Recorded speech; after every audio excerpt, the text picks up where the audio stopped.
lights are out and you stumble in the dark. You kept pushing on, but then you went too far.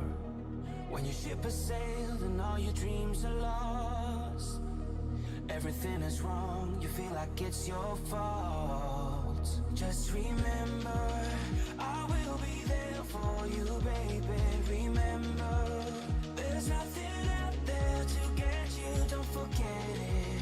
When life feels lemons, just call on me. Just call on me. Just call on me.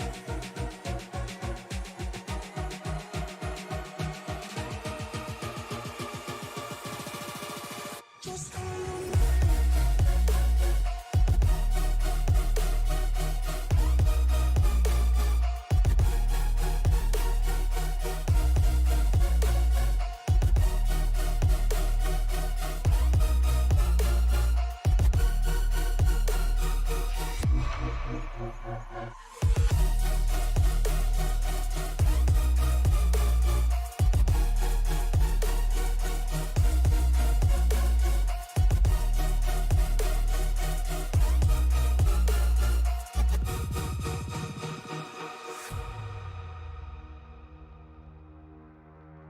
You're stronger now than you ever been. You gotta leave now, it's time to catch the wind. You will climb up high and look through the clouds. And when you're feeling low, I know you'll bounce back. Oh, and just remember, I will be there for you, baby. Remember, there's nothing out there to get you, don't forget it. When life throws lemons, just call on me. Just call on me. Just call on me.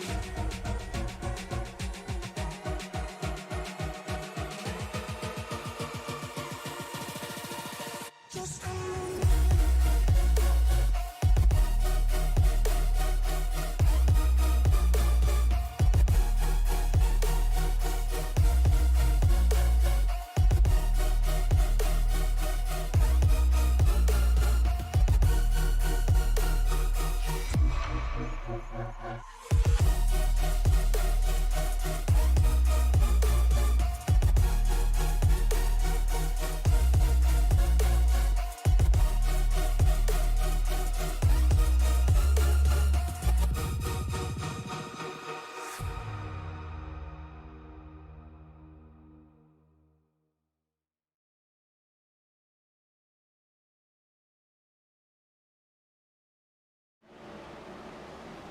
Welcome to Loudon, New Hampshire, as the drivers of the SCL Winston Cup Series take on this flat track, a lot different than what they have been used to. We are here presenting some SCL Winston Cup Series action. Who is we, you might ask? Well, my name is Zach up here in the booth, and meeting me side by side is Dave Regal. So good to have you here, Dave. What do you expect coming out of some SCL Cup Series action here at this flat track of New Hampshire? Well, I've covered the SCL a couple of times, Zach, and I'll tell you what, everything that I see every time that I come to this league is always something different. I expect to see some great racing, especially because at this point in the evening, we have 34 drivers ready to rock and roll. So 34 drivers running around this track. I'm betting we're going to see some great door handle to door handle racing. Yeah, absolutely. We were met with the very real reality last go round here in SCL Cup Series action that there was a number of folks in the field still trying to figure out how to race with one another. A lot of competitors here in their summer series action, but also a lot of new faces. So the story of SCL has been this summer series season is how do we learn to race beside one another without wrecking each other? And I'm sure there have been a number of conversations to tidy things up a little bit from last week to this week, but It's always a challenge, Dave. New season, new faces, and always trying to get to know how the other competitors with that yellow stripe on their bumper race. Without a doubt, man. And I'll tell you what, looking at the results from last week at Michigan in the Colombo Properties 200, I mean, Lilith Peters ran a clinic, it appears. She only led 15 laps out of the 200 ran, but I'll tell you what, she absolutely killed it at the house the Penske built. So I'm expecting a similar performance from her tonight, as right now our fastest car in practice tonight is operated by the great one, Derek Wegman, in the number 39 Ghost Energy Swedish Fish Chevrolet Camaro. Yeah, and there's a lot of fast drivers here in this league that are ready to get going in terms of strong performances. It's a shortened season compared to what SCL is normally accustomed to. Their summer series always runs a little bit shorter, so every week matters that much more. There's so much pressure on these drivers to perform well week in and week out and be that beacon of consistency. I'm excited to see who really wrestles their way up to the top at a really challenging track. Yeah, I mean, here's the thing in the SCL, and we're going to see it tonight. As Austin Call gets it wrong crossing the start-finish line. We see this all week, all season long. And I mean, this season's still very young here on week 3. Of course, last week being over there at the house the Penske built in Michigan. And it's not going to get much easier, as next week they'll be running at the Twin Ring at Motoguy, and the following week at Indianapolis Motor Speedway. So a lot of tough racing to be had here in the SCL. Yeah, so these drivers are going to have to piece together weeks of track car competition that perhaps we're not normally used to seeing in terms of other leagues we wind up covering. But New Hampshire seems, oddly enough, a safe place to be with these.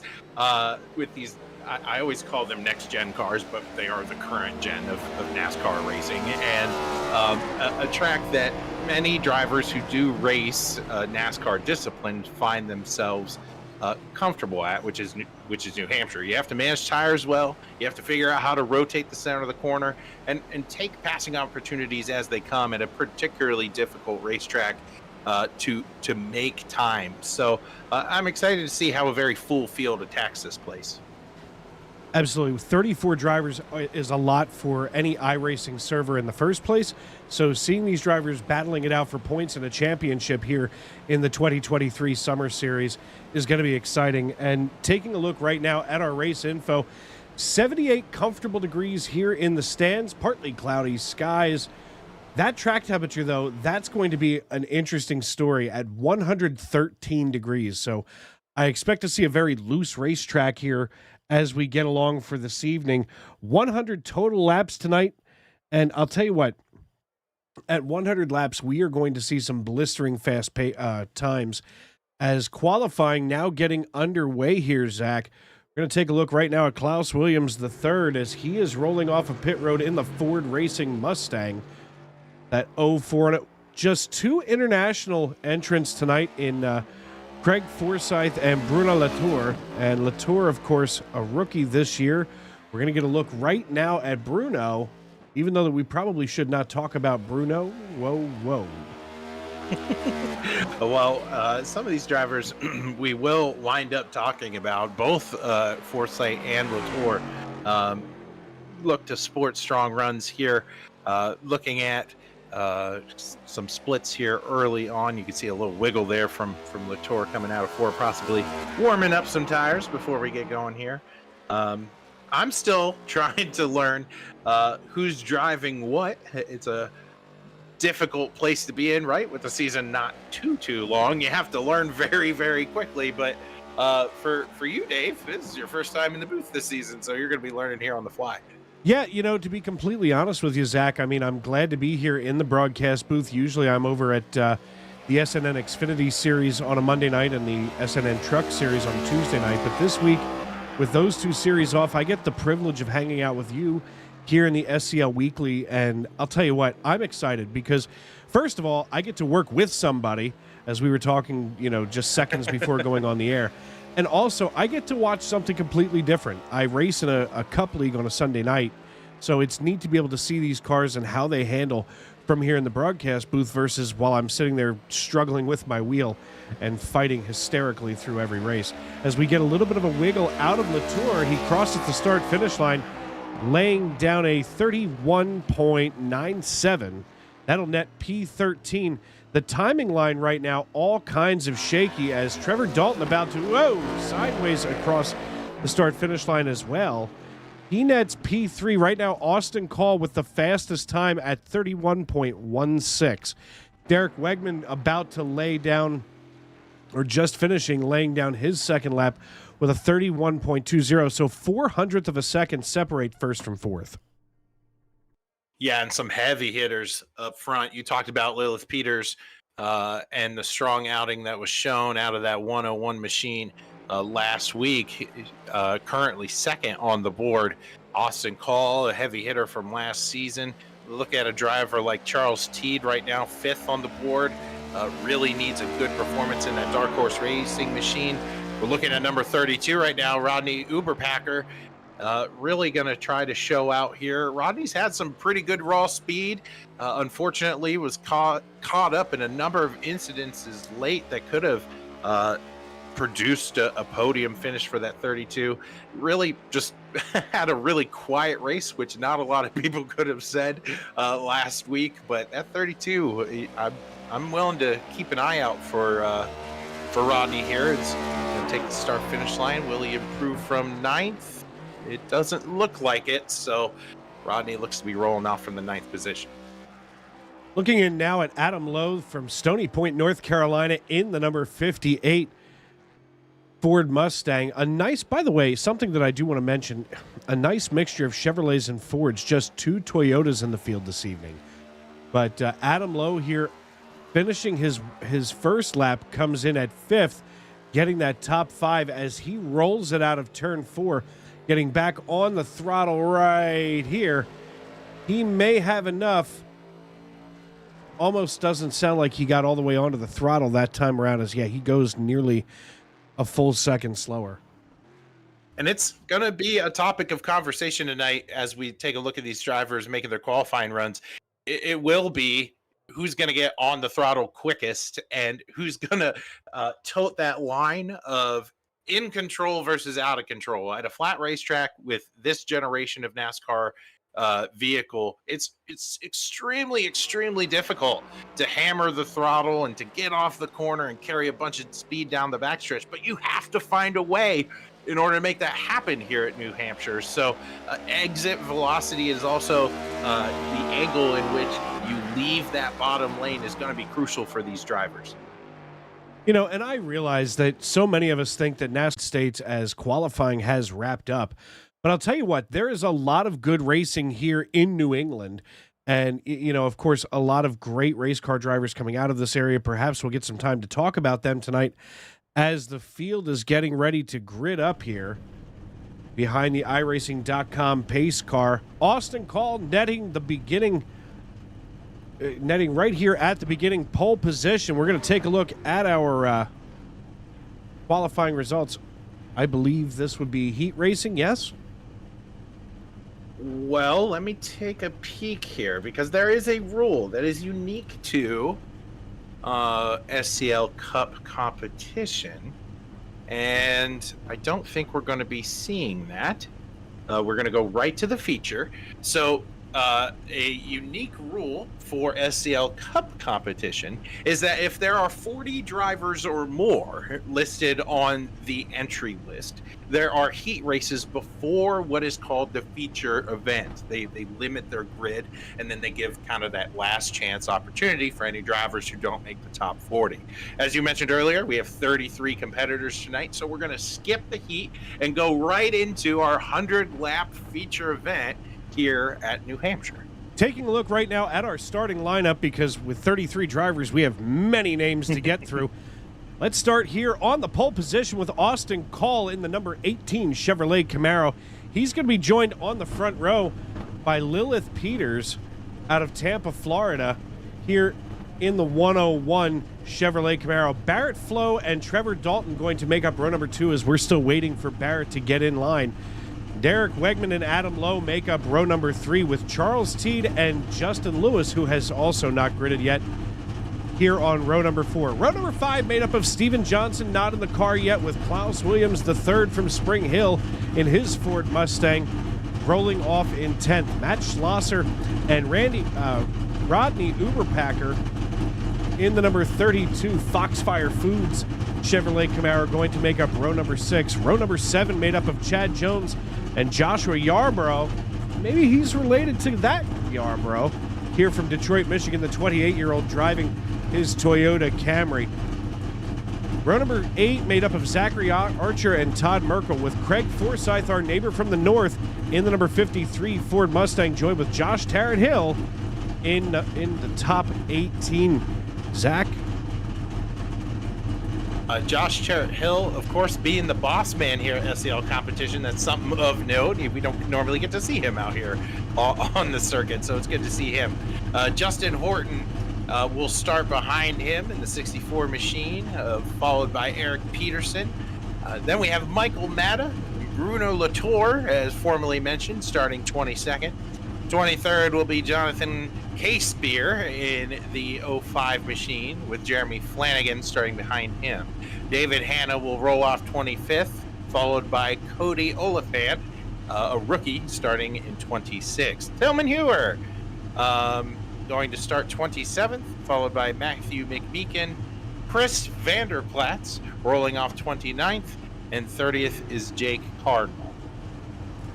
Looks like we will have at least one driver, perhaps two more, starting from pit road tonight, Zach, for this 100-lap feature. I'll tell you what, this is, for me, this is a treat. As usually on a Monday night, we run 100% Xfinity length races. So, I bet. So this is a nice little break for me, man. As it looks like the iRacing.com pace car has already got its lights turned off. That means only one thing as Austin Call gets ready to bring the field into turn number 3, as I'm just double checking to make sure that they are indeed going to be starting. Yes. Right now, ladies and gentlemen, grab some popcorn, call a friend, settle in, because as the iRacing.com pace car gets ready to peel down pit road. No, I'm just kidding. The lights are off and we're going to take another pace lap. Thanks. That's our friends at iRacing taking care of our broadcasters. Well, I mean, I would say that, but it does come from the top, so you're good. It's been the length of pacing was manually changed, so you were good. It was just a late change to the start of this one. Nothing like the old monkey wrench starting right out here, as now the iRacing.com pace car brings them down the backstretch. And I'll tell you what, I love looking at a field just before all heck and havoc can break loose at a place like New Hampshire. Because, right now everybody's nice and calm. Let's get the debris off the tires. Not trying to stress things too much here. And now, as the iRacing.com pace car peels down pit road. Just kidding. Oof. That's 2. He did it to you again. That's 2. To you again. The man in the stand has the green flag in his hand. I don't even know. Every day's a new adventure. I don't know. I've never seen this. I promise. I'm not setting you up for failure. I've just never seen this happen. Yep. You know what it is? This is definitely new. Perhaps. Oh, go ahead. I have just a touch of obsessive compulsion, and it's like I see those lights out, and it's like a reflex, except without the hammer and the doctor. I feel like we're betraying your trust in real time, but I promise, once they get racing, it's definitely worth it. But I do believe part of the reason, and I don't want to, I don't know why this is happening, is Steven Johnson is on pit road, according to Time Lead Scoring. He's a regular here. Mike Peters, one of the athletes, is also on. I don't know why he would be on pit road. He's also serving as race control. There might be an issue there. So this is new. This is definitely new. It's kind of like in European vacation. Hey, look, kids, Big Ben, Parliament. Yeah, I feel this is the most riveting. No more tire. They are going green according to race radio. Now I'm excited. Now I got a little tingle in my toes as the iRacing.com pace car brings them into turn number 3. Passing that New Hampshire Motor Speedway banner right there. And right now, the man in the stand has the green flag in his hand. Ladies and gentlemen, grab some popcorn, call a friend, settle in, because we're green flag racing from Loudon. Green flag, finally. Oh no. Here we are.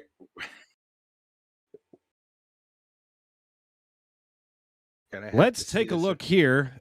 I'm going to look at it right here from the front stretch and see if we can't figure out where this broke loose. Maybe a little deeper in the field. Ah, there it is.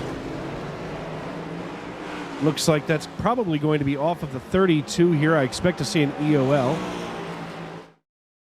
Rodney Uberpacker was given a EOL. So perhaps Rodney, I talked him up. We'll have to see. We'll take a look here at the 32. I don't see where he made contact. Well, I know for a fact the number 16 machine of Michael Matta was involved. All right, we will take a quick look. Bear with me here as we get a hold of Michael Matta. You know, I guess that's probably the hard part about being the new guy, as I'm waiting to see something happen here. Keep an eye right there on the 16 machine, that purple and black Chevrolet, as we get underway. Oh, a big accordion effect there. I'll say this. The 872 of Jeremy Flanagan looked like took the brunt of that, but actually the accordion started in front of We'll start here with Chris Vanderplatz. As we see just what happened here is, there it is. Vanderplatz beats the 041 and boom goes the dynamite. The 16 just happens to get into him and eat the rest of it. I didn't even get a chance to get the ticker up tonight yet. So we're going to get ready to go back green flag racing. Lilith Peters, our current race leader, as we are 1 to green. Everybody's going to get single file. Looks like the 72 going to get the free pass now. So that could not have come out at a better time. Yeah, absolutely. Some of those drivers we had mentioned before who were on pit road are going to benefit from this, right? You guys like Steven Johnson in the 44. He had a podium finish the first week of competition. So looking to back that up, trying to bounce back from last week. He's way back in 30th right now, but he might have spared himself some early headaches here from a spin that was just an accordion effect off the restart. Flat tracks like this do cause that in this particular vehicle. So it's totally normal to see that. So nothing too out of the ordinary to start here at New Hampshire.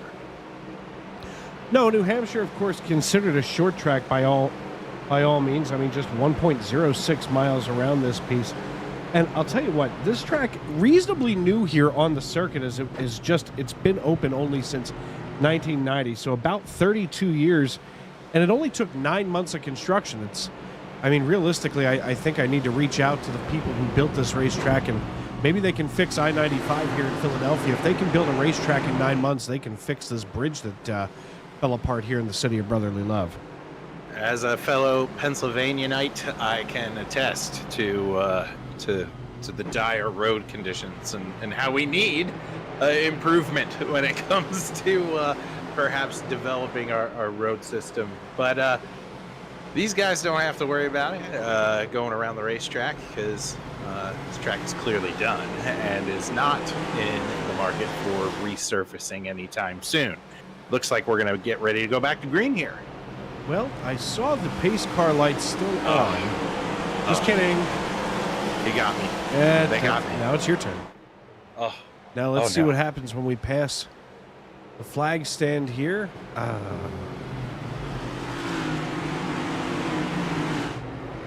Lights are still on the pace car. Yeah, and it looks like they're just trying to sort out some ordering in the back of the field. Of course, with a restart like that, it is definitely hard on timing and scoring, right, Dave? Because when they start to get the green, like half the field is technically across the start-finish line, beginning the start of the race. And the other half, who is wrecking, hasn't crossed the start-finish line. Then the yellow comes out, and timing and scoring gets all messed up. So that's what they're trying to sort out. Messed up. I mean, you know, here's the thing. Now, I'm from Pennsylvania, Dutch country originally, so we wouldn't say messed up. We would say verhoodled or verputzt. It's it is definitely something that I'm looking at it going, well, I'm all verhoodled. I can't see the rest of. You know, I work very hard all day long to keep that Pennsylvania Dutch accent out of me, because otherwise this could get real funny real fast. As as someone who went to college in Lancaster, Oh my! I totally empathize with the struggle. So definitely well aware of trying to keep that out of the broadcast, but it's hard. let's put it this way: if I didn't keep a conscious effort on that, this could sound kind of like going over to Green Dragon on a Friday. Absolutely. Well, lights are off on the base car now, so looks like they're going to give you another chance to get them rolling here. Now, you listen. This one's going to be all you, pal. I got him the first 3 times. This is your turn. All right. Well, technically, we are on lap 7, going to get lap 8 of this 100-lap contest. Side by side is the Chevrolet of Lilith Peters and the Toyota of Austin Call. They are going to take the green. And now we are back underway here at the SCL Weekly Racing Series action from New Hampshire. Lilith Peters getting a jump over top of Austin Paul and Trevor Dalton. She has already opened up a half-second lead over those two as we finally got 8 laps in the books. Door handle to door handle goes the 78 and the 30. The 18 and the 30. We are under caution as I'm not sure. Timing and scoring just almost threw up here. We'll take a look and see what might have happened here with Bruno Latour. As it looks like Latour in the 71 may have gotten wrapped. Oh, no, that's going to originate with the 64 of Justin Horton. Take a run back and see. And this is the other problem of New Hampshire here, where we talk about exit speed and making sure you don't have too much wheel into it. And if you do, just lazy spins like that happen.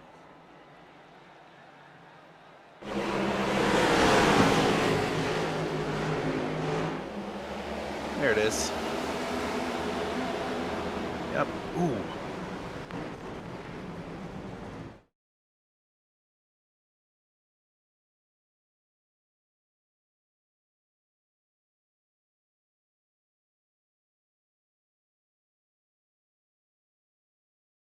You know, sometimes in these situations, you know, that connection error is just enough sometimes to make you flinch. Oh, yeah. What a shot right there. Absolutely.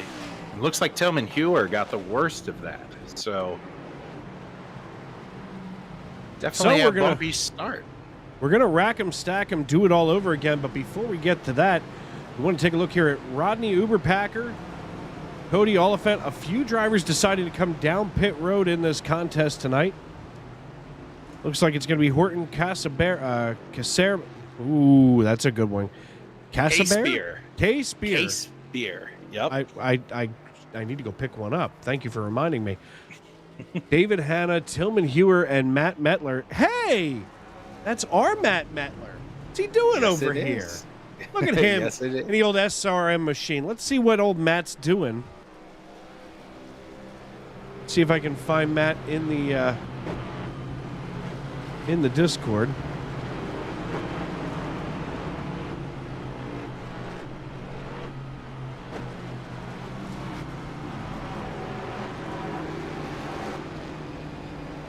Hey, Matt, it's Dave up in the broadcast booth. You got me. I got you, sir. Well, listen, I'm sorry that you're sitting on pit road, but Zach and I are up here pulling for you. What's going on, buddy? Son got a hold of primary wheel, got home, primary wheel dead, frantically found old wheel. Old wheel is possessed, and I'm trying to put together a last-minute fix here for the force feedback, but it's not looking good. Oh, my God. Well, listen, we are always here waiting for you to come grace us with your presence. So if you can't get that wheel back together, you can come hang out with Zach and I here in the booth. Absolutely. Hey, if you're not on the track, why not be up in the booth with two of the best? I appreciate that. We have a lot more fun up here than it is down on the track, bud. It's stressful on the track tonight, I can tell you that. All right, my friend, listen, good luck, and hopefully you can get that thing up and moving. I appreciate it. If not, I'll see you. And, of course, the great Matt Metler. Usually on Monday nights, I get to see him in the Xfinity Series on SNN, so obviously he's doing some bushwhacking here. Okay. Bushwhack.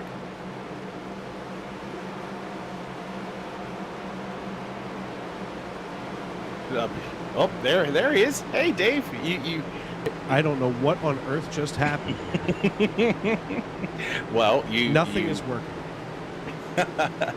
I just told his entire Discord that he's doing some bushwhacking. What? Well, I mean, okay. Bushwhacking because he's usually in the Bushwell, the Xfinity Series, on a Monday night, and hanging out over here with the SCL Cup Series. Well, back underway here. We're gonna go get lap 13 of 100. It's Lil Peters and Austin Call once again, side by side, going down into turn 1 and 2. Let's see if these drivers get a good exit here off the corner.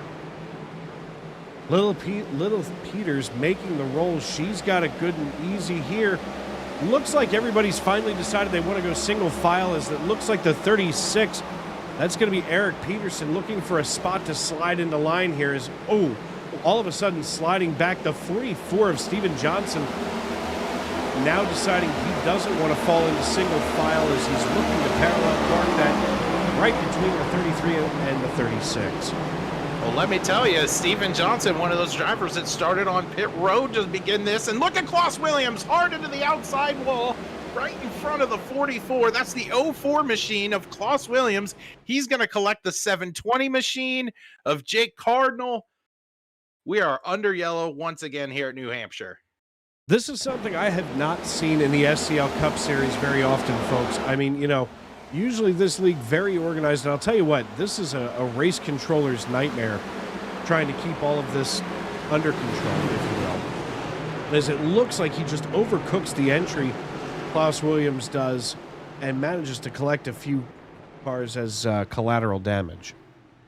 Well, it looks like the 720 machine was just trying to get it woed up and locked it up and went to the outside fence, but all in all, it is another yellow here on lap 15 of this event. These drivers are coming off of a very challenging week last week, and there was a lot of discussion between different drivers over how can they clean up what is, as you did mention, one of the cleanest leagues, one of the most competitive leagues we have here on Sim Racing Media.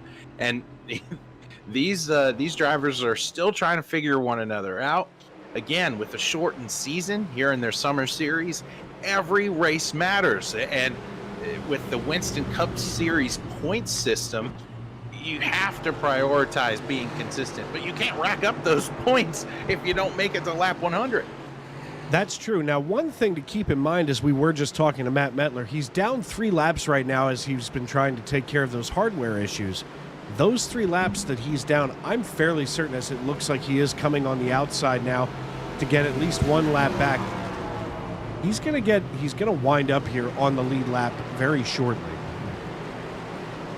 Oh yeah, we saw a lot of comeback stories last week with drivers having incidents, going down pit road, keeping good management over how long they're going to be on pit road, managing, okay, I can afford to go a lap down here, but maybe not two. And then over time, they get those laps back as more and more cautions come out. So definitely not, as a racing standpoint, something you want to see. But if you're a guy like Matt, you definitely are counting your blessings here, as you will have the opportunity to get some of your laps back. Absolutely. Looks like Chris Vanderplatz and Klaus Williams III coming down pit road, as we're going to go right over here to Klaus. Obviously, he's got the front end of that Ford Mustang caved in. And I'll tell you what, the new damage model here on these next-gen cars is really interesting. I mean, iRacing has done a fantastic job taking away the video game aspect of this and really getting the simulation up and running. Yeah, absolutely.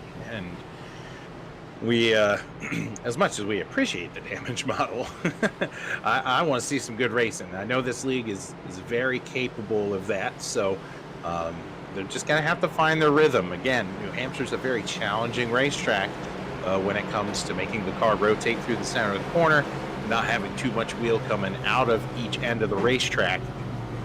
And that's the only thing that's going to fix that is time. So get single file, find your own groove, and these drivers, I'm sure, are ready to put on a show.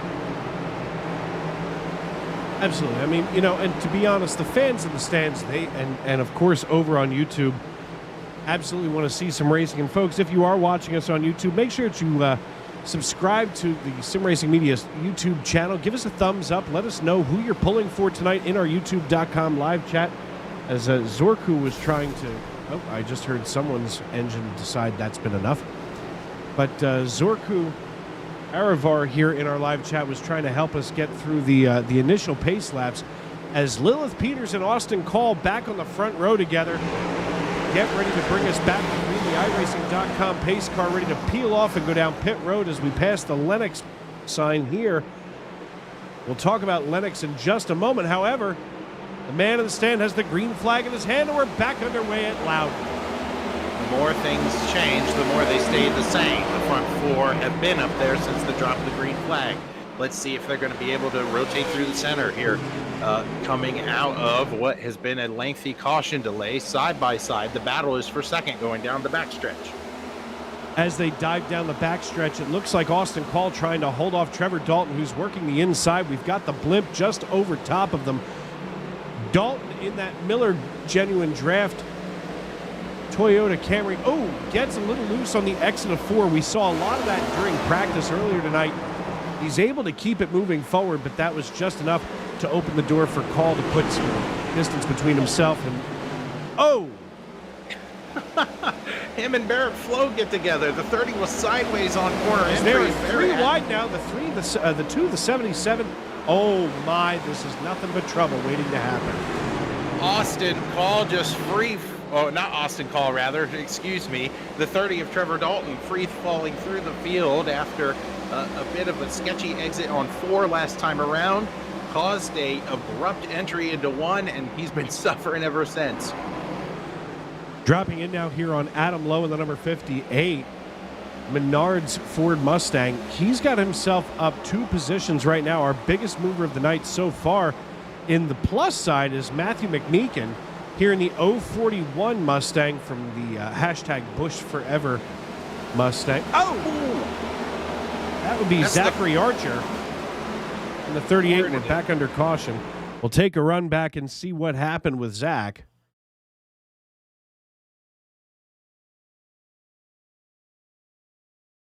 We're going to set this up right here in turns 3 and 4.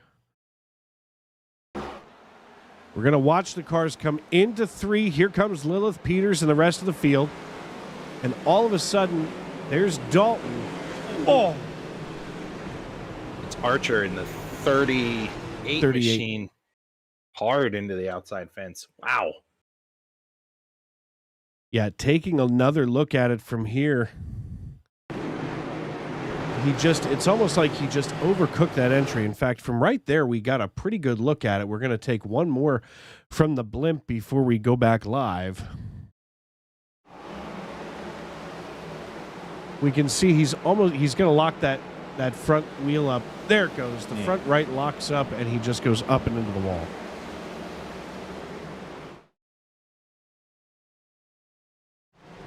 Number of drivers coming down pit road right now. Multiple drivers who have been involved in other incidences, trying to get some damage repaired. Jake Cardinal rolling off a pit road gets himself back underway here in the 720 Fury Chevrolet Camaro. Matt Mettler going to get another lap back as he's ready to pass the pace car once again. Moving ever closer back to that lead lap. Go ahead and get it, Matty. Lilith Peters still our race leader up here. I mean, this is quite an interesting night. It seems like as long as you're up here in the top 5, the mayhem is behind you. Well, a number of these drivers up front are SCL regulars, and just taking a look at down through the top 5: Austin Call, Justin Lewis, Adam Lowe, Barrett Flo. You know, some of these drivers are very, very used to racing around one another, and then Lilith Peters has just burst onto the scene and we've seen that 101 machine wind up front nearly every opportunity. Really, that whole team has to get out here and excel. So good to see that 101 continuing a very hot start here to SCL competition. Riding along here with Austin Call, we can take a look. Oh, no, we can't. I was about to look at his helmet, but of course that button's not working tonight. Sure, why not? We'll just add to the mayhem there. As we do have still 29 cars on the lead lap. That's impressive after everything that we've seen so far tonight. But, you know, at a track like this, we see a lot of drivers more often than not winding up, you know, with not a whole lot of damage because they're not at full, you know, that 200 miles per hour speed that we see at Michigan like last week. Oh, yeah, absolutely. And for these drivers, it's a matter of how are you getting into the corner versus how are you leaving the corner. That's going to cause most of these incidents because the racing quarters are so much tighter than what they were used to racing at Michigan last week. You might not have any other option other than to run over the person in front of you. Absolutely, and taking a look right now here, something different on yours truly's broadcast. We, of course, have that bottom line ticker brought to you by Fox Sports Digital, keeping you apprised of everything else going on in the world of sports because, of course, you know, although that we cover sim racing, there's a lot going on as, of course, well, right now, this is, to me, as we go back green flag racing, my favorite time of year because, of course, right now, the only thing that's important besides racing is baseball. There's a lot of people here at Sim Racing Media that love the game of baseball. But right now, we got an intense race here, battle for fifth between a couple of these drivers that are looking to capitalize on excellent runs to start this race here at New Hampshire. Absolutely. Side by side goes Chad Jones, the rookie. He was just battling it out with Barrett Flo, who's making a charge here. Working the low side underneath Jones. Jones, a rookie in this league, trying to hold it together. He's got his hands full of Barrett Flo just behind him. They're side by... Whoa! What is that as we are under caution? 18 of Austin Call. He was up front. And it just looks like he locked it up going down the backstretch. Not really sure what happened to Austin Call, who we've noted has been up front the entire race in the number 18 machine. You'll have to forgive our momentary connection issue. All of a sudden, it decided to flicker here from our fine friends at Xfinity.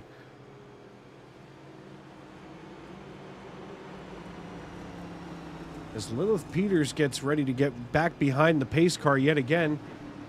Welcome, ladies and gentlemen, to iPacing here on Sim Racing Media. Kind of a rough night. A rough night for several of these drivers as they're trying to get themselves lined up here once again. And you know, honestly, Zach, it's very frustrating for a lot of these drivers who are, you know, trying to make hay, and it's just, you know, especially for those that have the faster cars. Well, not too entirely sure what happened there with Austin Call in the 18 machine, because I mean, Austin was second when that incident happened, and you saw it live. We zoomed right by him, and he was stopped in the middle of the racetrack. So we're going to have to take a second look here and see exactly what happened to the pole sitter, Austin Call, because I think there's way more to this than what meets the eye. It could possibly be a connection issue, or it could be one of those instances where just digging a little bit too hard causes a bigger incident. And here we are. We're going to take a look here as Austin is going to try to get here off of exit. And coming out of 2, he just gets loose, and unfortunately gets loose and drifts up the racetrack. And at the same time, there was a connection issue, and that, to be honest with you folks, and you know, you have to keep in mind that we're of course working, you know, everybody's working remote, and at a place like this, wherever that server is here at the iRacing, look at that, at the iRacing headquarters up in Boston, sometimes if there's some type of disturbance in the force, so to speak, you'll see that giant field flicker. Well, I can fill in the viewers, at least from what I've seen, because you know, I have a different perspective, right? Than as commentator, kind of a little bit of a peek behind the curtain here, where the producer has one look from one particular server, right? I am just an onlooker. I'm somebody that is a part of, you know, adjacent from what Dave is seeing on the racetrack. So I was actually able to see that wreck, and Austin was sideways coming out of the corner, got about halfway down the backstretch, and a very similar incident happened last week. Not particularly with Austin, but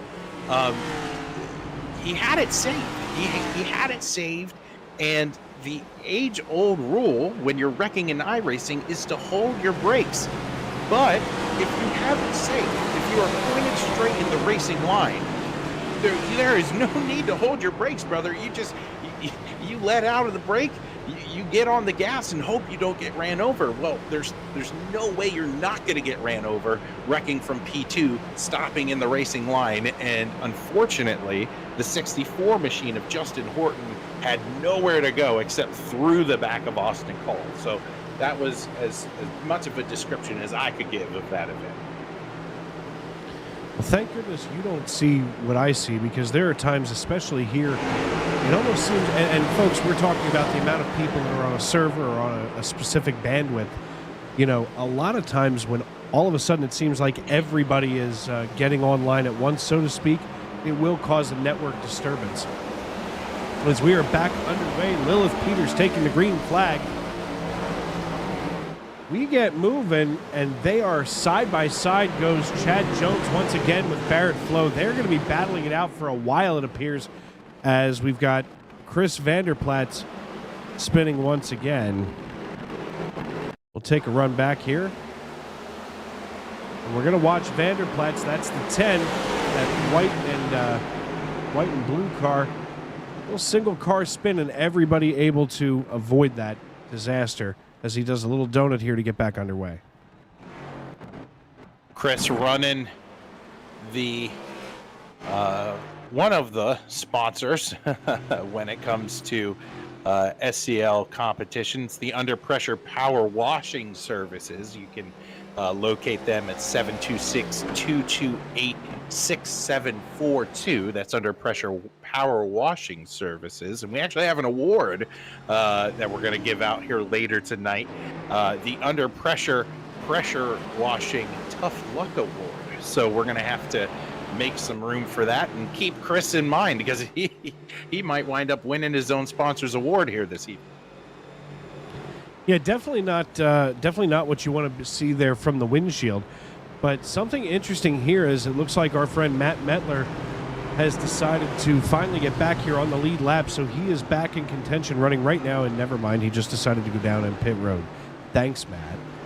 As right now, 20 cars staying out on track, 21, as Chris Vanderplatz gets himself back underway here. Right now, our biggest mover of the night right now, Jake Cardinal, up 17 positions here in the 720 Fury Chevrolet Camaro. As I had mentioned earlier, just 3 Toyota Camrys in this whole field. They, of course, belong to Joshua Yarbrough here in the 77. We also have Trevor Dalton in the MGD 30.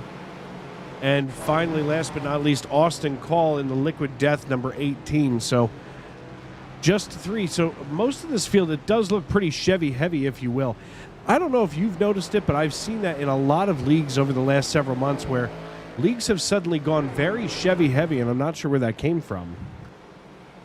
Yeah, I don't really know. I mean, it's really a given when you talk about plate, what used to be called plate racing. They don't have plates anymore, but how the manufacturers have their different perks when it comes to that racing discipline. But I can't think of any kind of like aero advantage you're going to wind up getting at a track like New Hampshire, just because the straightaways are so short and it's traditionally a lower power racetrack. So it's driver preference, right? Where you have some folks that are, as you can see, Vanderplatz there taking the alternative inner loop there down the back stretch. But really, it does boil down to driver preference, and I think the tide is changing for whatever reason to the bow tie.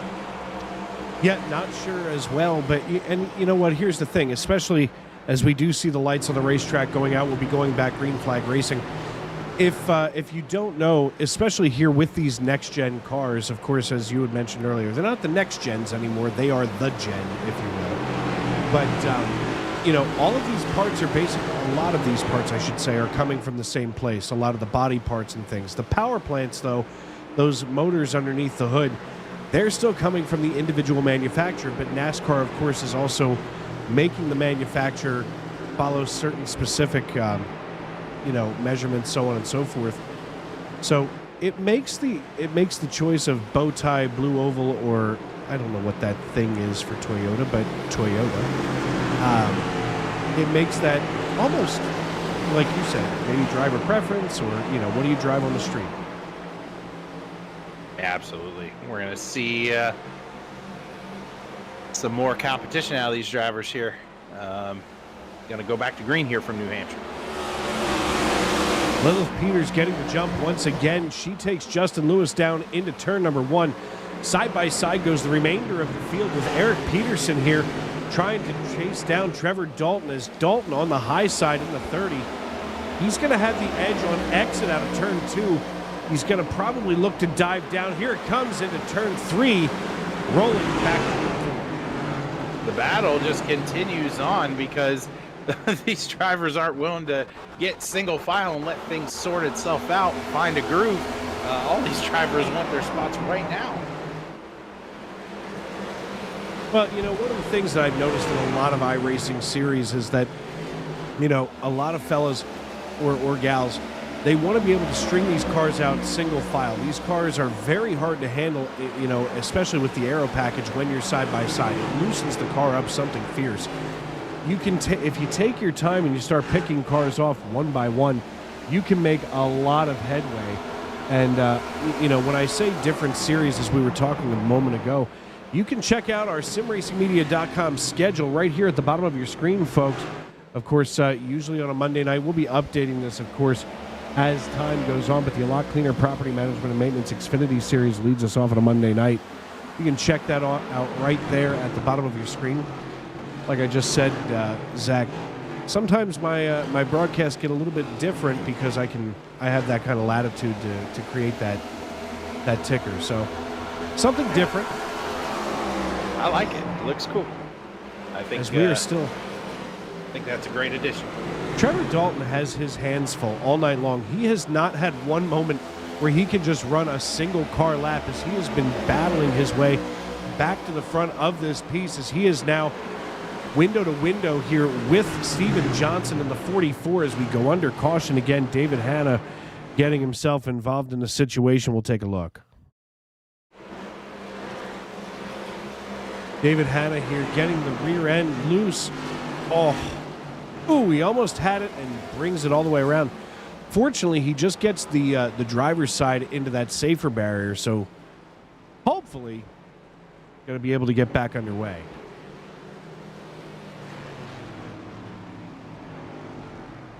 Yeah, I mean, drivers had an opportunity there to really find their own way there and make sure that they could get some laps under their belts when it comes to managing their vehicles well. So, lap 41 of 100, we continue on here from New Hampshire. And I think that for some of these drivers, they're now weighing some risks, right? Do you go down pit road and find yourself in the eyes of the storm? Well, you know, if anything, coming down pit road at this stage, I mean, what do we have on these tires? 20 green flag laps? Somewhere in and around that neck of the woods. It's about time. Maybe get some freshies on there. Get yourself readjusted in the seat, as all but 3 drivers here on the lead lap coming down. It ranges everywhere from Bruno Latour and Craig Forsyth all the way down through Chris Vanderplatz in 25th. So plenty of drivers coming down. Looks to be about 21 down pit road. Oh, we're going to get ready to see how these drivers are going to manage, perhaps defending from the front. We have Lilith Peters, Matt Schlosser, and Trevor Dalton out here. At least by my timing and scoring, I think it's pretty. I think it's right. All 3 of those drivers have not pitted, so definitely going to have to be playing some defense here.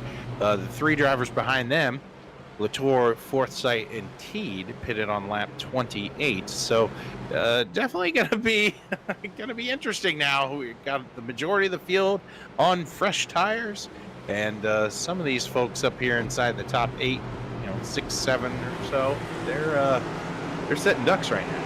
Well, and of course, as we've looked a couple of times tonight, we see that track temperature now creeping up to 118 degrees. So cold tires plus hot asphalt equals slip sliding around and some exciting racing.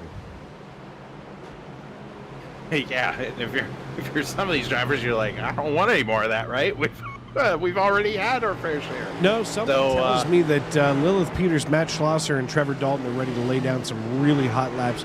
There's heat in these tires.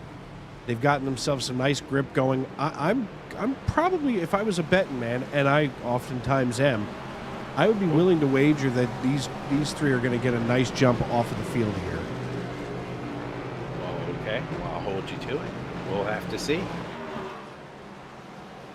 Of course, Dalton here on his recovery drive after his incident earlier on in this race. Bruno Latour and Craig Forsyth have found each other as if there's some type of Canadian magnet that brought them together.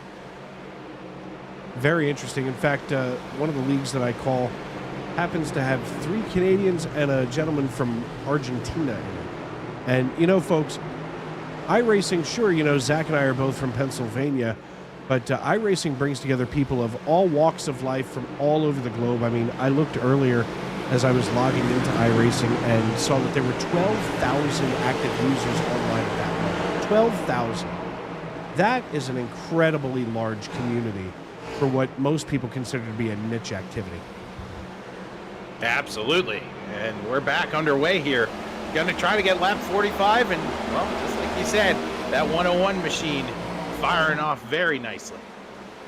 Stick with me. I'll never turn you wrong, at least here in the broadcast booth, as Dalton, Schlosser, and Peters have gotten themselves moving. And I don't know if you noticed it on restart, But Lilith got on the throttle so hard she almost needed a wheelie bar, as if this was the NHRA. The front end of that car picked up something fierce, as she has all kinds of grip left in those tires. And quite frankly, those three cars are able to hold off the rest of the field on fresh tires or not.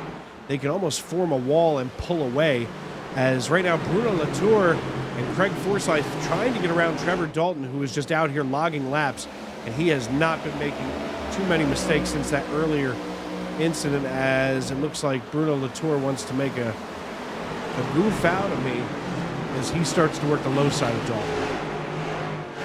Really digging there. You have to be careful here at New Hampshire. We haven't talked about this tonight, but that very, very bottom line, for maybe some of our drivers who aren't familiar, for some of our viewers rather, who are not familiar with this track, that very bottom lane right next to that yellow line, it's a different banking than the rest of the racetrack.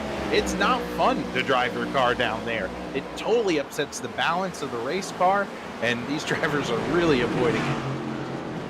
No, and looking at the gaps between these drivers, this is, of course, the battle for second position, as Schlosser's trying to hold off Trevor Dalton. We can see Dalton trailing by just about 0.3 of a second, and all but closing in here on entry, as, Lilith Peters going up to the wall. The first mistake from the 101 machine, as... Wow, a terrific rally to hold that damage. Oh no! Oh no! Gonna get turned there by the 07 of Justin Lewis, and more people driving right into the side of Lilith Peters. Wow. We're going to take a look at that right away here, as you know, it's not often that we're on someone when it happens, but sure enough, Lilith Peters here in the 101 sliding back after being passed by the 71. All of a sudden, the 07, that's Justin Lewis, makes contact with that left rear, and the 53, and the 716 getting into her.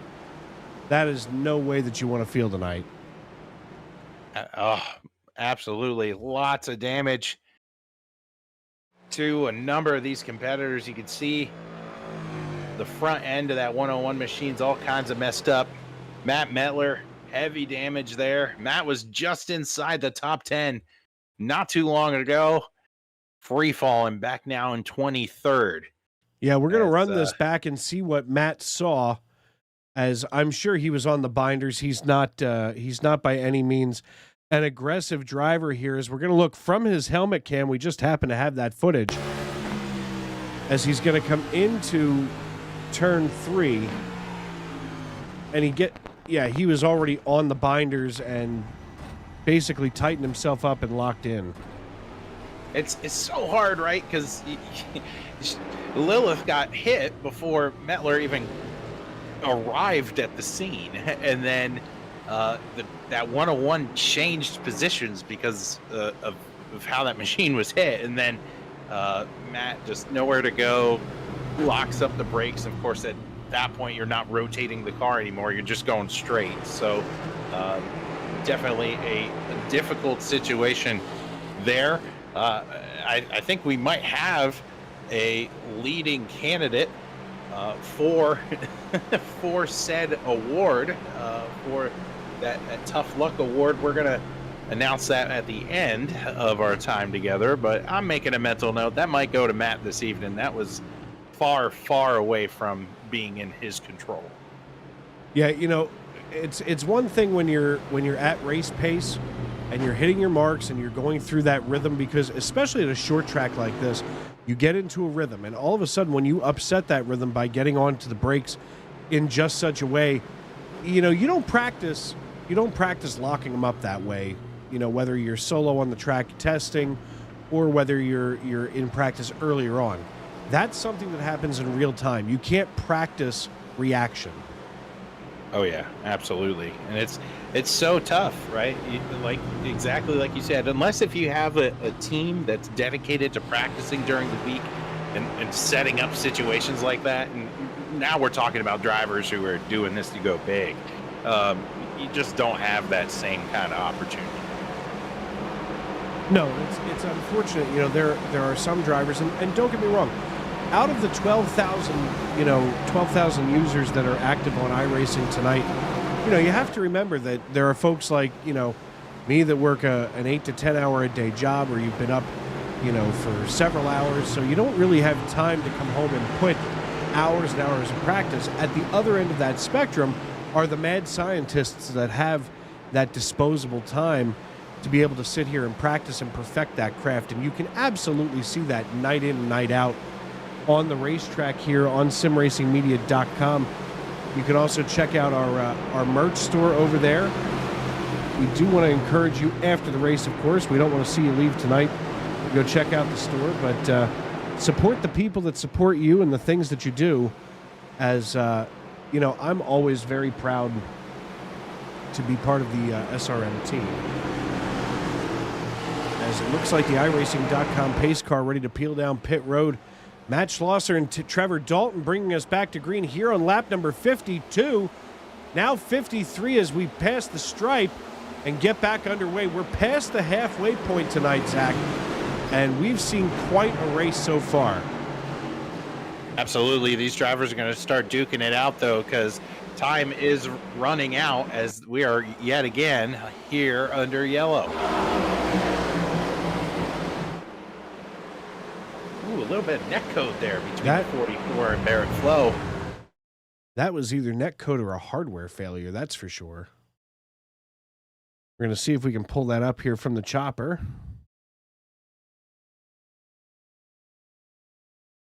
There it comes.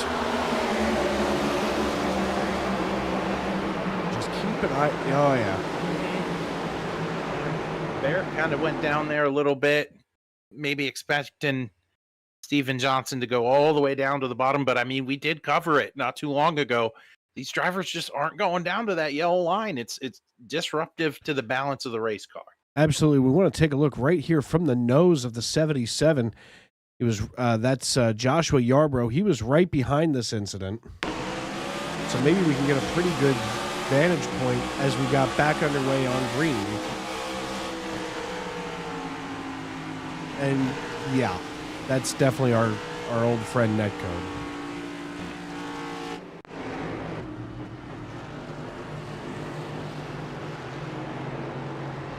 Definitely a difficult situation when it comes to trying to get in a rhythm tonight, but I think, you know what? I think a little bit of money might actually brighten up some mood. Hey, Dave, I have to ask you just a very simple question. Do you like money? I don't like money. I love it. Well, man, do I have an ad read for you? So I want to talk to our viewers out there about a friend of SCL. These guys went out and got a ton of great help when it comes to making their league possible to be caught, not just on Mondays, but Tuesdays and Wednesdays as well. And I want to talk to you about Colombo Properties. Do you want to make the easiest $500 of your life? If you know of a vacant, livable home or someone that's facing a foreclosure, text the address of that home to 586-662-0721. And if Colombo Properties buys that home, they will mail you a $500 Visa gift card for your help. And all you have to do is text the address of the vacant pre-foreclosure home to 586-662-0721. Colombo Properties looks forward to working with you.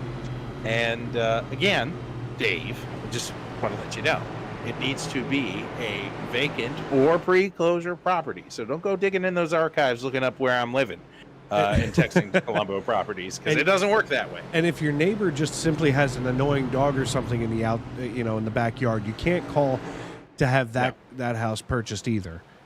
No. But taking a look right now at our YouTube.com live chat, looks like Jeremiah is out here cheering on Mr. Matta.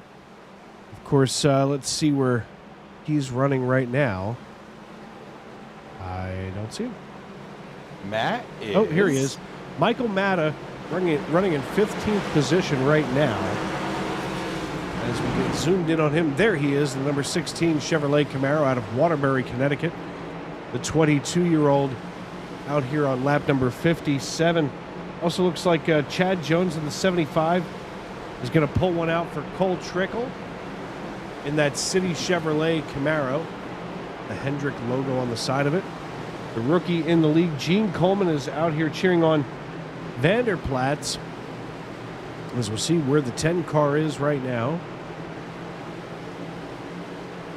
There he is, up 19 positions is Chris Vanderplatz out of San Antonio. Or San Antonio, you know what, that's one of those places that I can't figure out why they shorten the name like that. But Matt Schlosser taking the green flag, gets the jump over Trevor Dalton in the MGB Camry. And all of a sudden, it's a 3-car battle down the front stretch and into turn 1. Yeah, these drivers are going to start being even more aggressive than what we are used to seeing because time is running out. You're on lap 58. You're over halfway done for your session time, so time's either going to run out or the laps are going to run out here in New Hampshire. Yeah, and folks, you have to understand that the time that is invested, what Zach is talking about, means the amount of time that they reserved on a server. As right now, side by side go the 50 and the 58. That's Adam Lowe and Charles T. As all of a sudden, Adam Lowe has obviously heard what Zach just said and decided to turn on the old afterburners. Maybe he released some of DW's lead shot from the frame rail as he gets around Bruno Latour with relative ease. Oh, Dalton getting loose once again. All of a sudden, Adam Lowe just went from 7th position all the way up here into 3rd in the blink of an eye. Counting his blessings, that is Adam Lowe in the 58 machine, muscling his way all the way up to 3rd.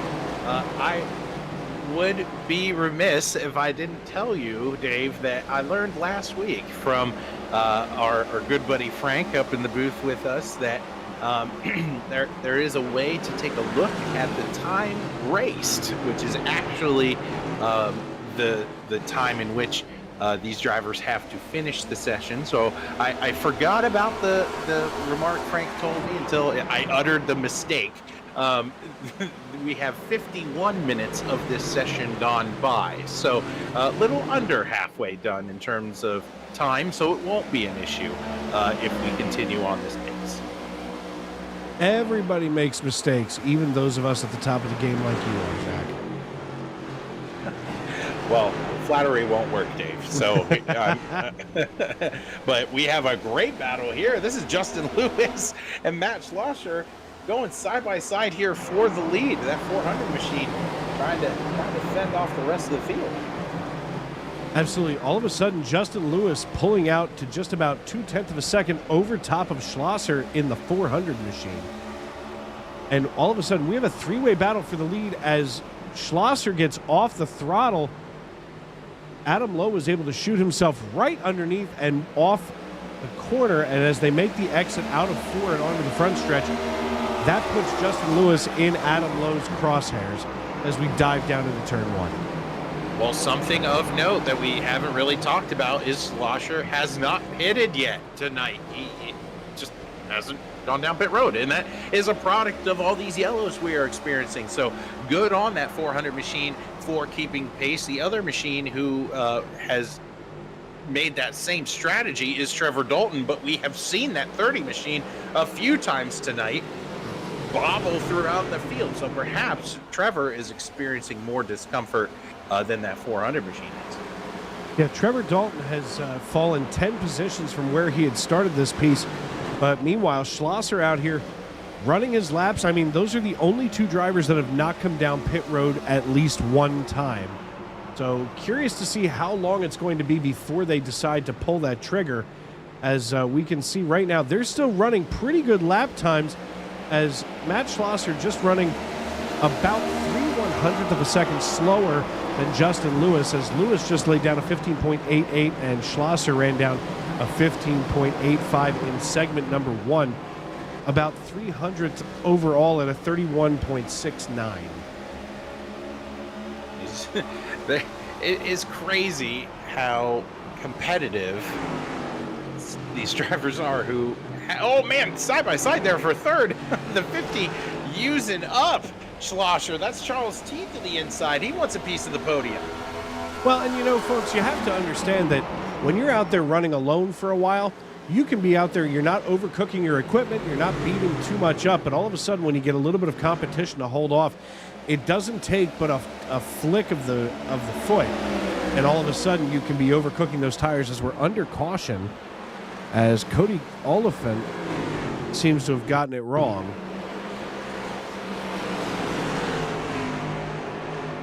And we can see Oliphant, getting cleaned out by the 10. Oh! Ooh! Yeah, that'll do it there in the Altel. In the Altel Chevrolet Camaro. Of course, I guess the Altel, that's a tip of the cap to Jeremy Mayfield. From way back in the hayback.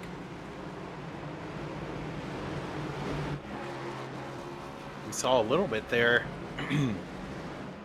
Oliphant getting on that lower line. Looks like the 8 machine is blowing up. At least from what we're able to see here. Trying to find who is driving that Dale Jr. throwback. That's Josh. That's the boss. That's Josh Terra Hill in the 8. So the man who runs SCL sitting in 21st right now, pitter-puttering around the racetrack with a severely damaged machine. So I got curious. I wanted to know what else there may or may not be to do here in Loudon, New Hampshire. And of course, originally incorporated back in 1773. There is exactly one thing to do in this town, Zach, and that's race. Oh my. Yeah. This is it, if you will. Of course, I always take a look at the lap records wherever we happen to be, and so one of the most interesting things I see here is our lap time, at least for qualifying.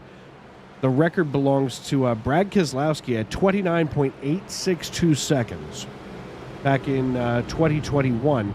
Trevor Bayne in the NASCAR Xfinity Series in the 2022 Crayon 200 set the lap record for the Xfinity Series at 30.727. I had a chance to meet Trevor Bayne in my Xfinity Series on a Monday night.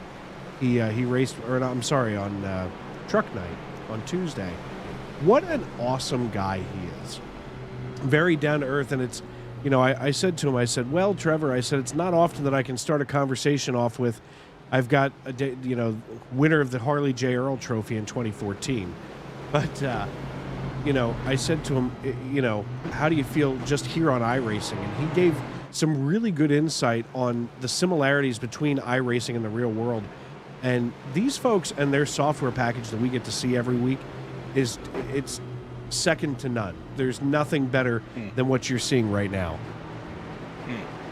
Wow. I would be flabbergasted. I would just be flabbergasted. It would. I could not hold that interview. So kudos to you. I would be awestruck. Here's how that happened. I mean, since we've got time to tell this story, here's how that happened. He's friends with a guy. He goes golfing with a guy in this truck league, and they're friends. And this fella said, "Hey, why don't you come racing with us?" He had a rig built. I'm going to give you what do you think the over/under is for what he spent on his rig? I'm going to set the over/under at $5,000. Oh, probably over. Probably over. It's over. Yeah. He spent about $10,000 on this racing rig. Woo. I guess when you win the Daytona 500, you can do things like that. When you know Leonard Wood on a first-name basis, you can do things like that. Yeah, absolutely. And we are not the same. No, we are not the same. But these drivers trying to write stories of their own here for SCL Weekly Racing Series competition. We're going to try to get lap 71 here, getting ready to go green. Justin Lewis side by side with Adam Lowe. These two drivers race together very, very often here in this particular league, and they're going to be side by side getting ready to get the green flag. It is the bow tie pulling out ahead of the blue oval by, about 3 or 4 car lengths now, heading down into turn 1. Lewis takes him down into turn 1 as he rolls out of 2 and onto the backstretch. They are still side by side behind him. Taking a look right now at Steven Johnson running the 44 machine just above Joshua Yarborough. Yarborough trying to hold his own here on the low side. However, I think he might have taken that one just a little bit too low. That can loosen the rear end of the car up here on exit, as it looks like Johnson had the better run off of 4. He still has the advantage. It almost seems like because of the amount of, cautions that we've had, that middle line has gotten, basically the same position all night long. It has not moved up whatsoever, as we can see. Oh, he gets stuck behind Schlosser, as Schlosser now acts like a pick and allows the 77 to muscle his way on past the 44. I'm a bit flabbergasted. It is interesting to see the 77 of Joshua Yarborough driving the low line and making it happen. I feel like every time I get into the booth for SCL competition, the safest bet is the 77, no matter where we are, is racing the outside lane, just trying to go where they aren't. But as you said, that case now is driving this lower lane, trying to make the bottom work, looking to the inside of the 400. And he makes the bottom work as he's still working underneath Schlosser here. Matt Schlosser getting a run off of 4. I don't see Matt really trying to dip low and hold on to that position. Obviously, even as much time as he's spent without coming down pit road, it looks like he's still thinking he can either make this a one-stop deal or maybe even a no-stop deal. As right now, if either of the two drivers, Schlosser's the last one to knock him down pit road, so he can wind up giving up all of that track position. And of course, right now the gamble is with 3/4 of this thing done, are they going to get it together now and go to green? I mean, that would be the worst case scenario for Matt Schlosser if he can. Well, man, here I am talking about it. Here we are under yellow. Commentators curse through and through. And we're going to have to see where this originated into the field. It's going to be definitely an interesting take, as these drivers are going to be rounding out here with 26 laps to go. Very interesting here, but we're going to be going to commercial break here with 25 laps to go. We'll catch you on the flip side here for your one and only commercial break here of the SCL Weekly Racing Series competition.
With the Butt Kicker Gamer 2, what you see And what you hear is what you feel.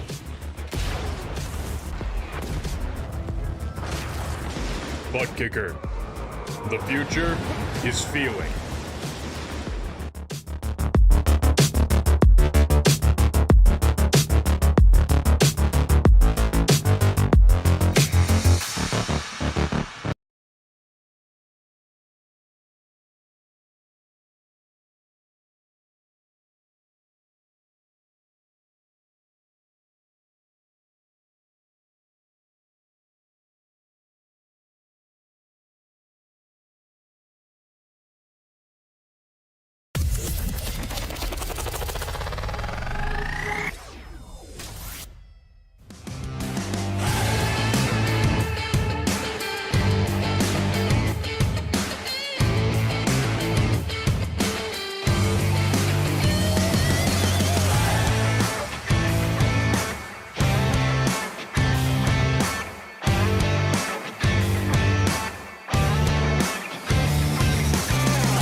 Welcome back to New Hampshire Motor Speedway. Dave Regal and Zach Woods in the Sim Racing Media broadcast booth.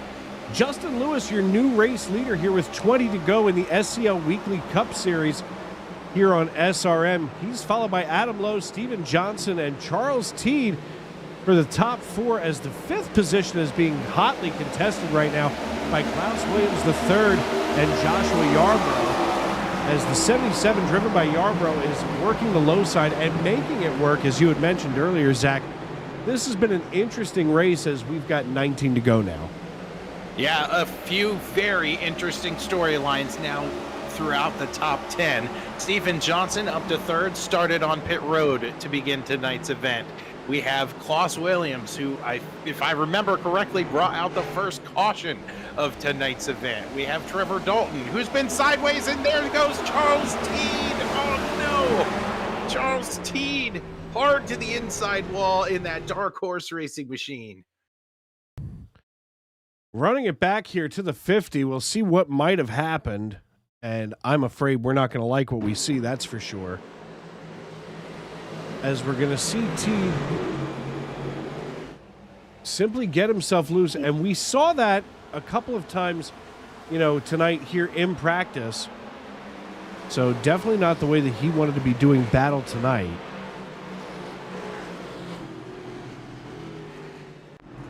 Sometimes all it takes is to get just a little loose. I feel like being an airline pilot and an esports broadcaster is a lot alike. They're always talking about little on an airplane. We're going to be a little late. We're going to be a little early. We're just going to do a little bit of an incline here, a little bit of a decline in an airplane. And in racing, of course, you get a little loose, a little tight, and bad things can happen over and over again. Well, you know what also happens on an airplane, right? The cabin becomes pressurized, and I want to talk to you about the Under Pressure Pressure Washing Tough Luck Award for tonight's race. There you go. I tried Look really at you. hard. Listen, folks, that is called a setup. Hey, bam, hit it out of the park right there. Of course, for those of you that went to school in Lancaster County, Pennsylvania, I would call that a swing and a miss. See what I did there? Yes, I see what you did there. Well, let's take a look at Chris Vanderplat's here, because I know he's running the paint scheme. He's sitting there in 20th position right now, driving the number 10. So Chris is driving our sponsor here, the Under Pressure Washing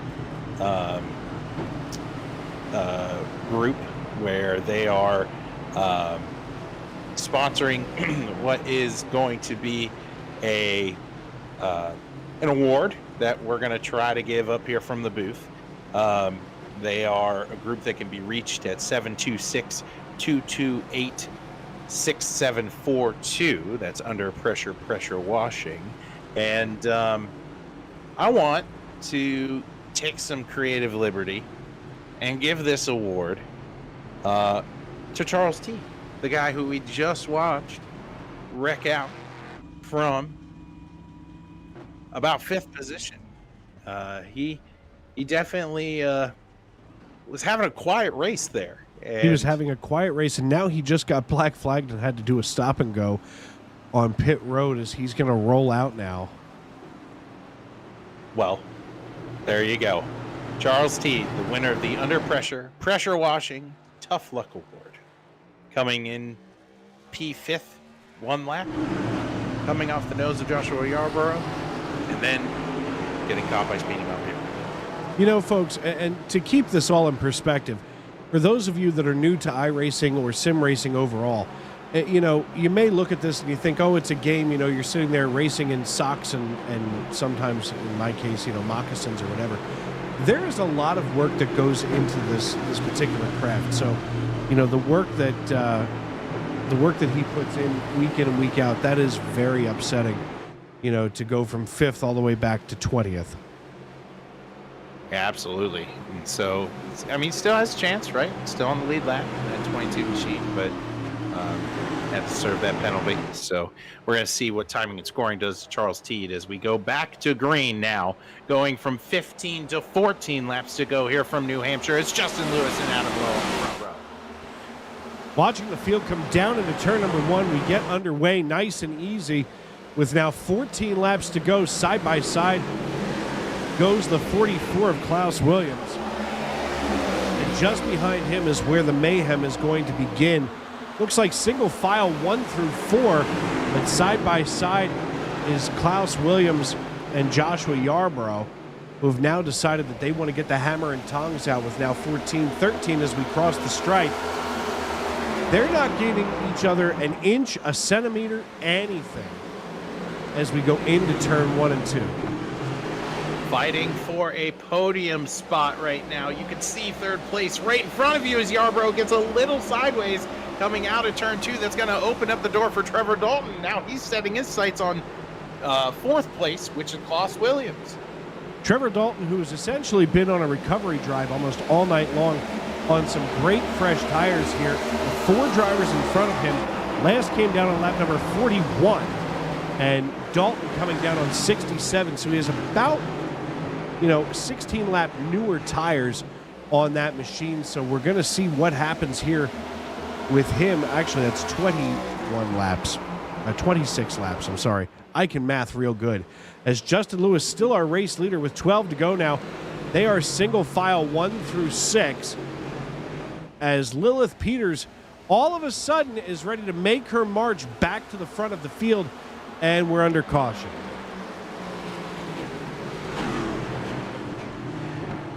Gonna have to figure out where this caution originated from. It looks like it might be from deeper in the field, and it is Barrett Flow here. I think there was into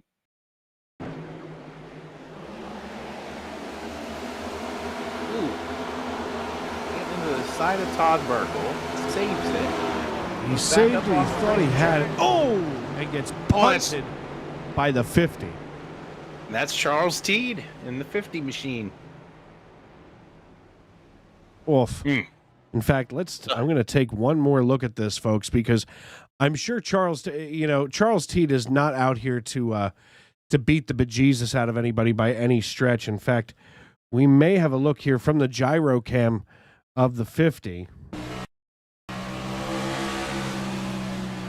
Oh, this is Barrett Flow. Oh. Stand by.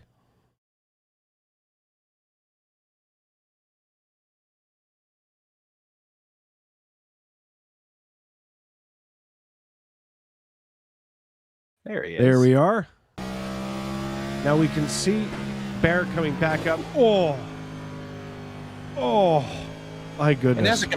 And as a competitor, like, you are not expecting that to happen, right? The wreck's happening way out in front of you. Charles can see it, but normally in that scenario, that car flings all the way back up to the outside fence. That just didn't happen there. No, in fact, I'm trying to find the shot here from the rear of Barrett Flow. Here it comes, as he's going to come back up onto the racetrack. And yeah, he wasn't ready for that, and I'm sure the spotter didn't exactly help out. That's for sure. Car loads a car, well, inside of your hood, and we're gonna get ready here for now a sprint that's going to take place with under 10 to go. Taking a look at some of these drivers, you mentioned Lilith Peters, the 101, making some hay, coming up through the field. Take a look at that red machine as well. I think fifth on the outside lane.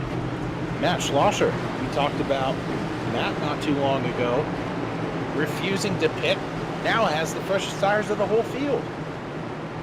Well, you know, that's something that, folks, when you're trying to pick your pit strategy, how long do you want to wait? And with 8 laps to go, we're going to see some interesting decisions as these drivers around him are going to be driving like it's 2 to go.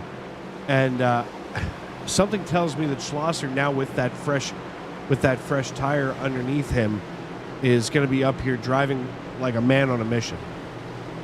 Yeah, you could definitely be more aggressive, right? You have those fresh tires. You can go up to where drivers haven't necessarily been before and find some grip here with 8 laps to go.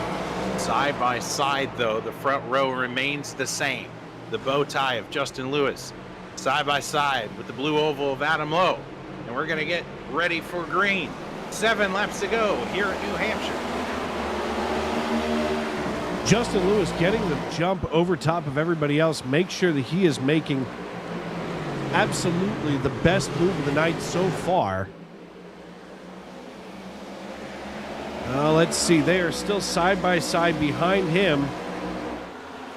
Oh my. This is going to get hairy with 7 to go now. The battle will continue, raging on now for 4th. It's the 30 and the 04, side by side once again. Can Trevor Dalton finally make his way around Los Williams? The answer is yes for now, as he will have the preferred line going into turn 1. They're all but 3 wide here with the 77 of Josh Yarborough. They finally get themselves sorted out. That's Michael. Geez, everything just suddenly changed. Michael Matta here working the low side, all but getting ready to make contact now with 6 to go. Time disappearing like sand in an hourglass. Oh, the 30 makes contact with the 44. That's Steven Johnson in the Fanatec Chevrolet Camaro. All of a sudden, Trevor Dalton with those newer tires out since he last came down on lap number 67, making a charge. But right now, your podium would be Lewis, Lowe, and Johnson as Lilith Peters gets ready to tango. Lilith Peters on the comeback tour in that 101 machine now sees a podium in sight. Can Steven Johnson fend it off? We're going to have to see here with 4 laps to go. Don't count out Trevor Dalton yet. The battle back here rages on as now we have a fight for the lead between Justin Lewis and Adam Lowe. Justin Lewis holding his own now with about 0.2 of a second, has Adam Lowe in the rearview mirror. 4 laps to go as Adam Lowe gets ready to battle it out. He's put himself in the best position on the racetrack. Meanwhile, back at the ranch, Lilith Peters chasing down Steven Johnson, looking for any kind of a mistake that Johnson's going to make. Ever closer, though, as we bring up the battle box. is Adam Lowe. Will we have enough time tonight to see whether or not Lowe can make it around? Side by side backstretch. The 07 gets loose off the front end of Adam Lowe. They're going to be side by side. Can Lowe wrap the top here and get the exit that he wants out of turn 4? Or will the 07 fend him off? Lewis holds on to the race lead as the popsicle sticks go in the air. We've got 2 to go here in this contest. They haul it off down here into turn number 1 with Adam Lowe in what looks to be the best position to try to get the edge here on the low side. Adam Lowe, whoa, gets loose, does Justin Lewis. Lowe securing the race lead away from Lewis and now suddenly sets sail with Lilith Peters back in the competition for the podium. I don't know where I want to look next. The battle will be for the win. Justin Lewis will have to press the Intimidator button or press the buttons of Adam Lowe. Side by side, no more, as they are single file now going into turns 1 and 2. Coming out of the backstretch, here we go. The popsicle sticks are down, the white flag has waved, and we are racing back to checkers. All of a sudden, Justin Lewis looking for that extra gear as he is all over the rear bumper of the number 58 Ford Mustang. That Menards Ford rolling out of turn 4. They get ready to try to battle it out. Lowe throws it up high and takes the checkered flag at New Hampshire here in the SCL Cup Series. It will be Lowe, Lewis, and Peters, your top 3 this evening, with Steven Johnson and Matt Schlosser rounding out your top 5. What a battle. We saw the pass for the win happen with 2 laps to go. And that's about as clean of a fight for a win as you're going to see between these 2 drivers. You know, that shows the absolute, sportsmanship between these 2 drivers, because more often than not, we see drivers get real nasty and real ugly toward the end of these races, but they manage to keep it together and keep it professional, if you will, as we do want to, celebrate here in the Sim Racing Media victory lane. Looks like the 8 machine wants a second here on the camera. Well, that's the boss man. It's That's Josh JTH. Carroll going to, he's going to say how you do to his good friend and his RC Adam Lowe. And right now here in the SRM broadcast booth is our race winner, Adam Lowe. Zach, I believe you have him on the radio. Adam, it's Zach up in the booth. You have a copy. Yes, I do. Oh my gosh. A long time coming, but I know we've been taking a look at these races, and I've been talking to you numerous times up here, and you're always so close, and then you finally get it done here tonight. What was going through your mind there with 3 laps to go, 2 laps to go, finally securing this win? Well, so this streak goes back. I think this is the 3rd season. Last 2 seasons I have not gotten a win in a SCL race, so I'm glad to get that break that losing streak, get back in victory lane here. That last 20 laps, even chasing Justin, I was able to stay with him, and I felt I was conserving compared to what it looked like he was doing, at least. And I just needed a good little run that I could get back to his bumper, because he get such good restarts. I could not keep up with him on the restarts. We finally got the 7 laps to run to the end. He was getting looser all the longer that run went, and he got loose off turn 2 with 2 to go, and I got to his outside. I was able to do a crossover in 3 and 4, and it just lined up. And man, I cannot believe that. That was so much fun racing with him. I'm so glad we were able to battle it out clean like that. Well, you certainly put on a show in your Colombo Properties 58 machine, and it was really fun. I made a comment up here in the booth. You and Justin have raced together for quite some time, so it wasn't a matter of not knowing what the other guy was going to do. It was just a matter of who was going to be able to muscle that out. What does a win like this early on in a season that is a little shorter, it's your summer series, mean for you as you make some goals for this particular season? Well, this is this race here kicked off my season in the Winston Cup Series here side of things. I was out on the West Coast doing some Xfinity racing the last 2 weeks. So really, I just won the first race out of my season here. Obviously, it puts my championships hope on high alert. So I'm real excited for this season. I felt it really got better as last season progressed in these cars, which was my first time really running these cars regularly. So I'm pumped up. I'm ready to go battle with Justin Lewis for this championship. Well, it was really cool to see the masterclass you put on there in those last 7 laps. Do you have any thank you sponsors or shout outs you want to give out? Yeah, I got to thank my sponsor, Colombo Properties, of course, my teammates, Josh Tarrant Hill and Barrett. Of course, I got to thank my wife for letting me come on and do this every night. And got to, give thanks to God for giving me the focus tonight that I could win it. SRM Victory Lane presents the number 1 guy here at New Hampshire, Adam Lowe. You go and enjoy it, man. Yep, thank you. We'll see you later. What a finish tonight for Adam Lowe as he goes ahead and decides to burn it down here just past the start-finish line. As next up here on the podium is Justin Lewis, driver of the number 07 Bradley Aircraft Company JL Racing Chevrolet Camaro. Hey, Justin, it's Dave up here in the broadcast booth. You got me? Gotcha. Hey, man, listen, what a great finish to the race. I mean, I'm sorry that you didn't wind up in the SRM victory lane, but I'll tell you what, you still managed to finish here on the podium and hold everything together on that race car. How are you feeling after, the checkered flag waves? Well, for once, I'm glad to run a race and not get wrecked. It was a rough Daytona. Anything I did there, it was just wrong place, wrong time. Michigan was like the same case. I think I drove to the front to the back at Michigan like 4 different times to get turned or wrecked. At least 3 of those 4 times, not on my doing.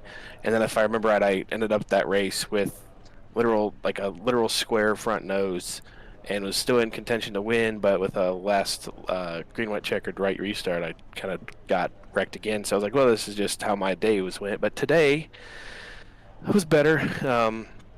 We're still trying to work on cleaning up these cautions. I hate to have a broadcast team in a booth and, try not to basically want to change a channel, but you're the ones in the booth, so you can't do that. But glad to make a good race out of it with Adam.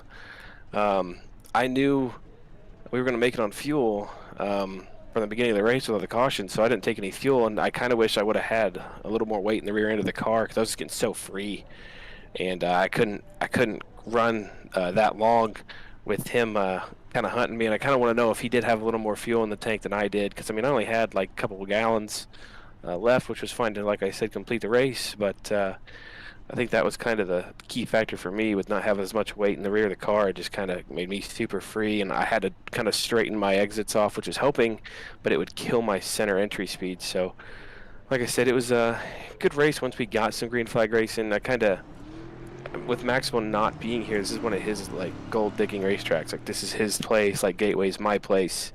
So I was really hoping to win this one to kind of rub it in his face for next week. But second's not bad. It was really cool to see Adam get a win. That was really fun to race with him. Hope to hopefully keep it on the podium the next couple weeks here.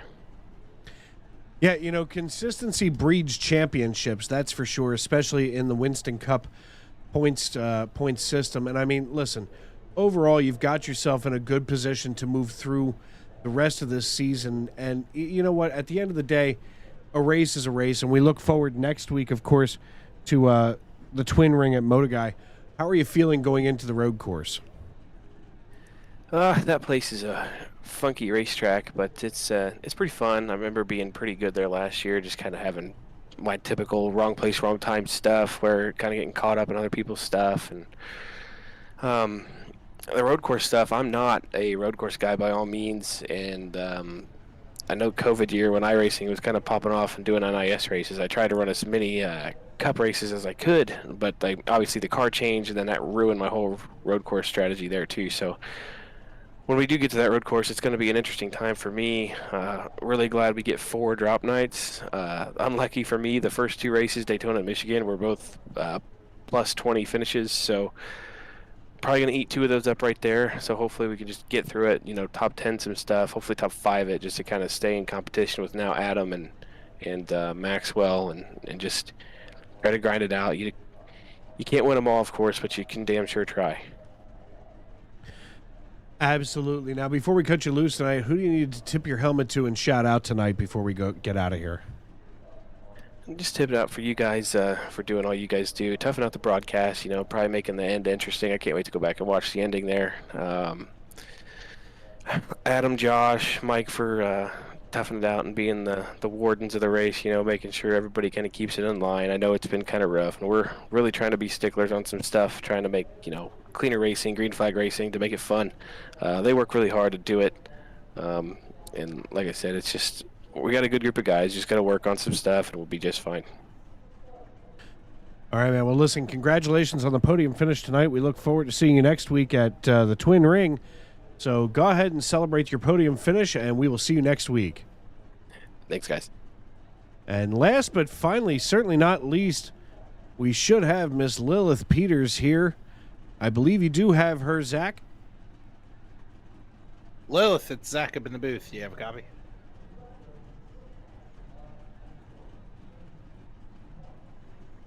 Lilith, it's Zach up in the booth. Oops, I was muted. My bad. There we go. Back-to-back weeks here in getting a podium finish. It's not the win that you garnered last week, but certainly a different feeling race. What could have happened more towards the end of this thing to see the comeback complete? You were up front in the beginning part of this thing. Just seemed like you were digging yourself out of a hole there at the mid portion of this race. Well, it was pretty... So when I was leading, I accidentally wrecked myself because there was a bug trying to get me. And I had to kill it, and I wrecked doing it. So going through the field was pretty fun, though. It was pretty respectful racing for the most part. I just needed it to be more green. Too many cautions tonight. Well, certainly, I hope at least you got the bug. I mean, I did. I went to bug hell. There you go. Make it worth it. So, at the bug's expense, you still garnered a third place finish. 2 podiums here to start off this torrid streak now that you're on, a first and a third here in back-to-back weeks. Taking a look forward, we're going to go to Twin Ring Motegi next week. So, any expectations about that racetrack? Oh, well, I sense there are expectations. I haven't played it since Gran Turismo 4, like 10 years ago, so I have no idea. It looks like a fun track, though. Well, certainly might need some practice between now and then, but you have time. Do you have any thank you sponsors or shout outs you want to give for this third place effort? I'd like to thank my teammates for sticking that out. Matt, Rodney, Justin, Jeremy. We all have a nice group, and it's fun to race here. I'll thank my sponsor, Luna Steak Sauce. You can get it at foxfirefoods.com. Code Kaiju Cat 1. And thank you guys for broadcasting. Hopefully it's a good race to watch back. We certainly had fun bringing this to the viewers out there in YouTube land, but you go and enjoy this third place finish tonight. Thanks, Zach. Good night. Well, Zach, another one in the books here in the SCL Cup Series, and what a wild one it was. As it kind of got away from him a little bit with the cautions, but overall, still a great competition from start to finish and top to bottom. Yeah, absolutely. It was certainly challenging, right, to see these drivers who are still trying to get to know one another duke it out on a racetrack that already has its own issues when it comes to being consistent in this particular generation of NASCAR Cup Series vehicles. So they managed it pretty well. We were treated to some good racing there at the end. It was definitely a great contest between 2 drivers that really knew each other very well, that's raced together for a long time. Good finish there, and it was great to be able to bring that to the viewers tonight. Yeah, and I mean, I do appreciate the privilege to sit here in the broadcast booth tonight. It has been an absolute blast. And before we get out of here, we want to take one more look at our final results as Adam Lowe brings home the checkered flag and arrives all in one piece in the SRM victory lane. He's followed by Justin Lewis. What is going on with that? There we go. Up all the way up. There we go.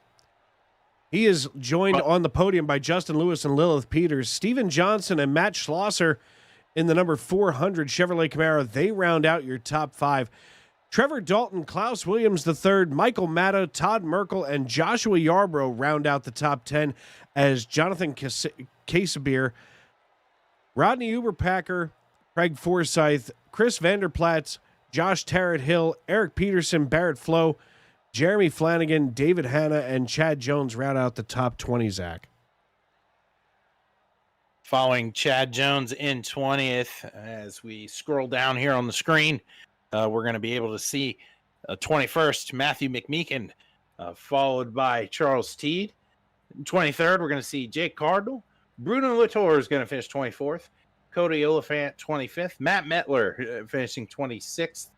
Justin Orton finishing 27th, and 28th is Austin Call. Taking a look further on down, we're going to see Zachary Archer in the 38 machine finishing 29th. Derek Wigman finishing 30th.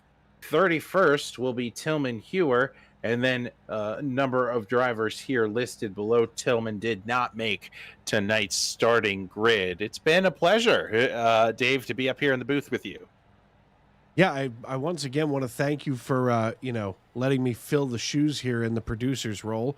Of course, next week I'll be back in my normal slot calling, of course, the Monday Night NASCAR Xfinity Series. But I'm glad to have been here with you tonight because it has been an absolute blast. So for everybody here at Sim Racing Media, of course, myself, Dave Regal, Zach Woods, your two Pennsylvanians here calling this race, we want to thank you for making us a part of your evening as you do every week in the SCL Cup Series. And tomorrow, as you go through your day, remember, you're special just the way you are. And there's no one else like you, and that is just enough. Good night, everybody.